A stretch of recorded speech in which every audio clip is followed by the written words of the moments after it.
everybody, I'm Nick here, and welcome back to Moons of Madness.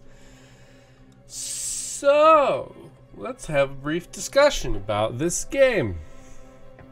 A really brief discussion, because you look at the video length and be like, what's going on? Is this the end of the game? But then you'll notice that finale isn't in the tag, so clearly it's not the last episode. And let's talk about why. Let's also talk about why my heart rate is a little bit more elevated than it would usually be. Partially because I'm sitting up straight, but also because I've just kind of been milling around looking at my recordings folder and being sad. Because I started recording this. Episode, the episode that was supposed to be released today. And I was doing it with the NDI plugin that I've been using before. It's what has honestly made a lot of this a lot simpler and a lot easier by routing all of the video over to a second computer, which then does all the encoding. It takes a lot of load off my processor and allows for the recording to look smoother, because the game in general is processed by your GPU. In general, not always. Like that's where a lot of the graphic stuff is done. And obviously there's logic stuff and other things going on, and that is still your processor. But when you do something like streaming or encoding video, recording video, you end up with this wonderful thing called extra processing power being required. And basically, the long story short, is that by doing both of them on the same computer, you can hit a bottleneck in your processing power, and that can cause issues. It can either cause the game's performance to run worse, or generally the recording to be worse. Either frames drop, or basically, because there is so much data involved in recording videos, everything has even computers which can think more times a second than you do in a day, they can do all these different things. I actually don't know what gigahertz my processor runs at. I think it's 3 or 4. I could be wrong. But it also has multiple cores, which means it's doing that on another factor of 4 or 8. I don't actually remember. I should know what's in my computer, but it's been too long. So, long story short, by piping it to the other computer, we save my the gaming computer's processor from having to do encoding. Now, it still has to push that data out of the pipe and into the network and over to the other computer, and it still requires like a gigabit connection, because it's like 300 megabits ish of data, 1080p. So yeah, like there's still like some hardware and stuff required that works, but I've got that all set up. And if you watch some of the early Receiver 2 videos and then some of the more recent ones, it is significantly smoother, and that is because Receiver is a game that also pushes Receiver 2 is a game that also pushes the limitations of my computer. Mostly because it's not the most optimized thing in the world. It's a relatively small game, or at least it's a simple game in terms of like how much content is there, but it still uses a lot of your processing power. So, why are we talking about this? Because if you've been watching Moons of Madness, if you've been watching this series, you know very much that this game has some issues, to the point where it is actually hurting my computer when it is just the game running. And, well, when I say just the game running, I mean just the game running and OBS piping the video out. Something is going wrong in that process, and I'm not entirely sure what it is. So at the end of the last episode, I mentioned that I was going to take a look at some of the older videos and see if I could find a pattern. And the long story short is it kind of appears like there's a pattern, but I don't think it's actually a pattern. So the last episode, about at 35 minutes in-ish, is when it kind of all went shit. But I also started from the back, and we'll get to that. The episode before that, about 30 minutes or so, is when it cropped up. So I figured if I kept my episodes under 30 minutes, I could solve the problem. And part of that is because I think there's a memory leak in the game. What does a memory leak mean? Basically, it just means that some of the memory that's being used by the program isn't actually being reclaimed by the computer. So think about it this way. When you use memory in your computer, it's like putting garbage into your garbage can. that's actually not the best metaphor here, but we're going to run with it for a little bit. And eventually, you're done with that memory, right? Like, oh, you know, that was a tentacle 3 rooms over, and now we don't need it. So we reclaim it. We take out that garbage. We basically... this is a system where basically you put every little bit of garbage in its own tiny little bag. And you take out that little tiny bag with that thing and you get rid of it. And now there is a garbage bin ready for something else. Except each of those garbage bins are a larger collection of bits and bytes in your RAM and stuff like that. A memory leak is basically when the program does not allow for that memory, for that garbage bin to be reclaimed, and it sits there, and it sits there. And this thing that causes this does it multiple times, to the point where suddenly you don't have enough memory to do everything that you need to do. That's kind of what I assumed is going on here, because the game itself seems to run fine. I don't notice anything when I'm playing. It's only on the recordings that things go awry. And lo and behold, I'm talking and this video is short, so you've probably already figured out what the hell's going on. And that is that, quite simply, when I loaded in to play the game today, I started playing, and I noticed immediately in the section with the robots trying to kill me that it was already chugging. We were already seeing some really bad framiness in the game, in the recording of the game. And so I stopped. I stopped recording, and I decided to try and record it locally. So instead of recording on the other computer, recording it on the computer that was being run on. Not the greatest idea, but it's kind of all that I have, and looking at it and watching it record, it looked like it was doing okay. It looked like it was doing okay. Unfortunately, as soon as I finished recording it and pop back out to process the video, I noticed that the 2 minutes that I recorded on the other computer exists. It is fine. And then the extra half hour that I recorded is actually 13 minutes of incredibly framey crap. I didn't even listen to the audio to hear if it was intelligible. Partially because I think it isn't, and partially because we're going to find out.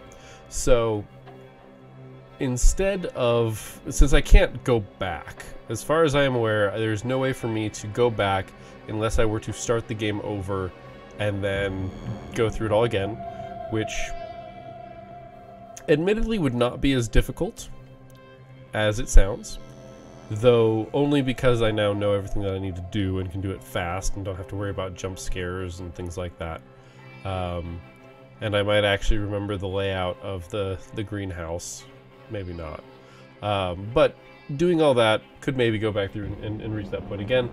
But based on the fact that we had framiness issues immediately, it definitely has something to do with the areas that we're in, not just the time that we've been recording. So I could be wrong on the memory leak. It could just be inefficient use of memory, which honestly feels reasonable. It just feels reasonable. It feels like something that could easily happen with a game. Especially if when you test your game, you only test people playing it, not people recording it.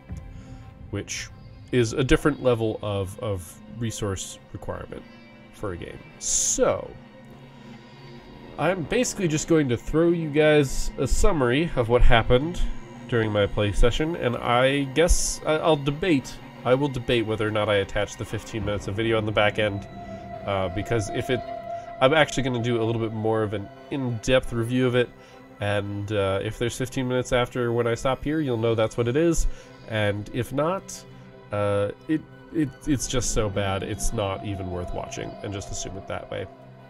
So, if this video is longer, feel free to skip ahead and not go to the summary, but you're still going to need part of the summary. So basically, that robot room, we succeeded by going to basically where we died before, but actually avoiding the robots, hugging the right side of the room, and working our way around. It really wasn't that simple, though it did take me a couple tries. Because we learned that when the robots catch you, and they hit you and throw you on the ground, last time when I died at the end of the last episode, it looked like we got immediately grabbed from the other side. No, it's actually the same robot. It just immediately picks you up and bops you on the head twice and kills you. That only happened once with the other robot. Actually, did it only take me 2 tries to get there? I guess it only took me 2 tries. It felt like longer. Because we had to go back a little bit further before when we actually paused. Because I assumed that I'd be starting at the start of that room, but I didn't. I started a little bit further back. So we get through that section.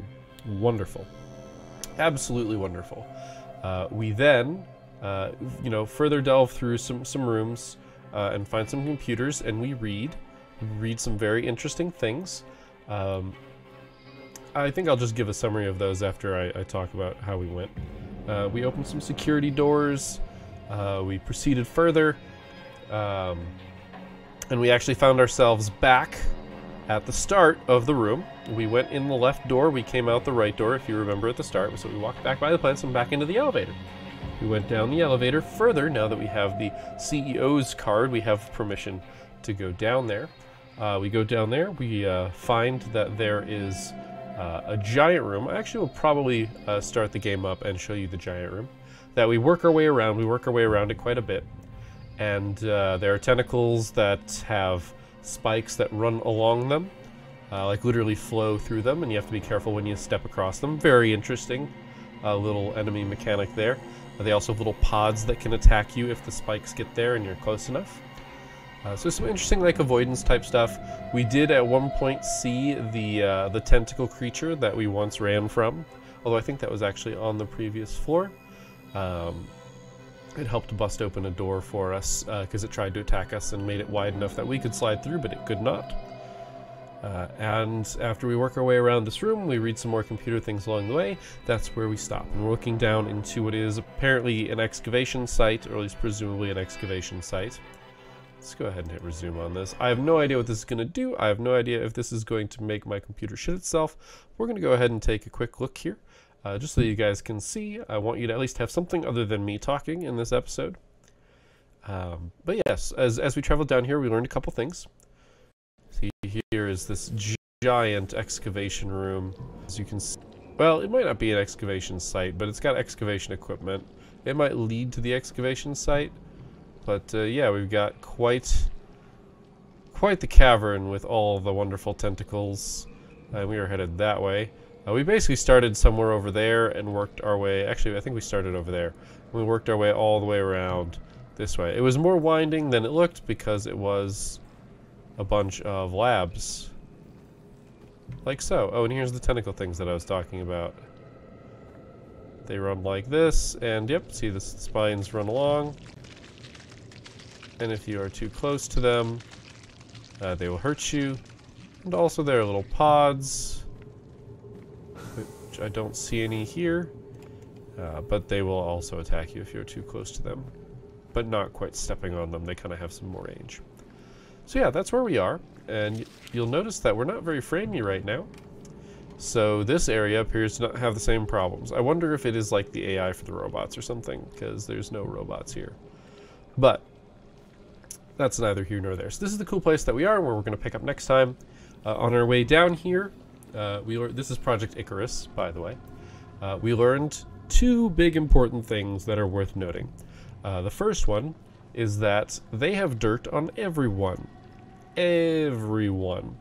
So Wilcox shot and killed 2 or 3 friendly officers. So that was a thing. I think Dr. Ina? Shoot, I'm not gonna remember her name. The woman who merged with the tree. They're basically just like, oh yeah, she has some really awkward research and was involved in some court cases that were rather infamous. The important one is Dr. Van... we can't actually look, can we? Nope, we can't actually look. Dr. Van Buren, I think was his name, is a sociopath. They have video of him strangling and killing women in his home. So that's a thing. And the dirt on us is also the second thing, is that it's really not dirt on us that they have. Some mild childhood trauma, slightly less sociable, that sort of thing is what it said. But the important part is that really, we are the dirt. Because, as has been implied, there was an interesting interview on file with our mother, which involved her being harassed by people from Orochi about her work, and her casting a spell with tongues in order to effectively assault an agent who is now the CEO of the company. And we are here so that if they ever find her, because apparently she disappeared. I mean, we know she disappeared, but we didn't really know if she was... Like, there was kind of this thing sitting in the back of your head that it was actually Orochi that disappeared her. Not the case. She just disappeared, and they're also looking for her, and if she comes out of the woodwork, they basically have us as a hostage, because we're working on Mars, and tucked secretly away. So, those are the two big plot developments that we have, besides coming down here and finding that this all the way down here is also covered in tentacles, which is lovely. So yeah, I know that this really isn't a good episode. I mean, I took half as long as the episode would have been to explain what happened, so I'm probably not even going to bother attaching the other 13 minutes on the end, unless it is somehow pristine, which, believe me, it's not. So yeah, that's where we are. I don't think I have a solution to this problem. Like, I just don't think I have a solution to it. So we're gonna just kind of have to hope, and I'm just gonna have to be really careful about recording stuff, and I think that's just how it's gonna have to go. But yeah, thank you guys for watching. I know it was just me talking at you and then giving you this sneak peek of next week, which really you would have had from the normal episode, but that's neither here nor there. So thank you guys for watching. Thank you for your patience with this shenanigans, because that is what it is. It is shenanigans. So I will see you next time, and until then, keep your gears turning.